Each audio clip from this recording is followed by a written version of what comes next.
নিজেও বলবো যে একটা হচ্ছে মিনিট, আমার একটা কথা আছে বস। আমি সে শুনি, তারপর আপনার কথা শুনবো। এটা বিক্রি করছিল কি উনি? না না না, আরেকটা ছেলে ছিল।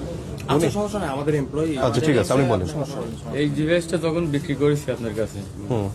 তখন আপনাকে বলা হয়েছে কোনো কিছু চেঞ্জ নাই, আপনি সেটটা দেখে নেন। আপনি 3 টুল চেক করে নিয়েছিলেন?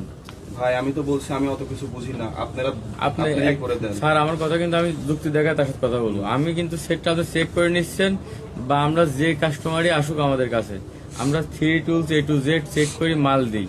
3 মানে এটা কি? 3 কি জিনিস? মানে এই ডিভাইসে যা যা আছে ডকুমেন্টস, মানে কোন চেঞ্জ আছে কিনা, কোন সময়, একটা সফটওয়্যার A to Z ওই 3 টুলস আপনাকে চেক করে দিয়েছিল? না না না, আপনি কি নিয়েছিলেন চেক করে? কেন নেন নাই? উনি বোঝে না মনে করেন। হ্যাঁ, আমি তো বলছি ওনাকে যে আপনাদের যে ছিল, আমি বললাম ভাই এটা আমি ফার্স্ট টাইম ইউজ করব। ইউজ করবেন। আমি কিন্তু আমাদের Android এখানে use করে ইস্যু iPhone সেট, use করি স্যার না। আমাদের এখানে ইস্যু সেট First time থাকে। use করবো, স্যার, আমাকে আমার বুঝাই কথা দেন। বলতে দেন একটু। আমাদের এখানে ইস্যু সেট থাকে। ইস্যু সেট বলতে আপনি একটা ডিভাইস কিনেছেন, বলছে কোনো কিছু চেঞ্জ মালিক করা না। সবের আমি একজন এমপ্লয়। পরে পরে কথা বলেন, এখন উনি কথা বলছে।